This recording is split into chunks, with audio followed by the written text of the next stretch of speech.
बीजेपीला मतदान जरा केलं तर तुमची लोकशाही धोक्याचे चिटिंग करणारे गोंधळ करतात चिसड घालतात आणि तिथं केंद्रामध्ये बूथवर गोंधळ घालून आहे. खरं मतदार बाहेर पडू लागले. आता सर्वांना बिजनेसची आहे सरकारची ती फक्त तुमच्या हातात आहे. तुम्ही जर एक नंबर बॅलेटवरती आमचा 1 नंबर आहे, 2 नंबर बॅलेटवरती 5 नंबर आहे, 3 नंबरवरती 3 नंबरवरती 4 नंबर आहे, या गल्लीमध्ये आमचा 3 नंबर आहे. अरे घंट्याला इलेक्शन घेतलं का मग? काय पोलीसवाले काय करू लागले इथं? कशामुळं हे काय चाललं आहे? दिसत नाही का? अरे लोकशाही घंट्याला घालू लागले. अरे हे करा लागू लागले लोकशाहीचा. काय लोकशाही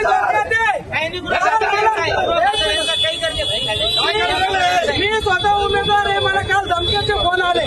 हे काय आहे? विचार करा. मी सर्वसामान्य आहे. हे काय आहे? मी उमेदवारी लढू शकतो. अरे काय आहे? इथं काय आहे? त्याच्यामध्ये लोकशाही म्हणते गेलं. याला लोकशाही म्हणते का?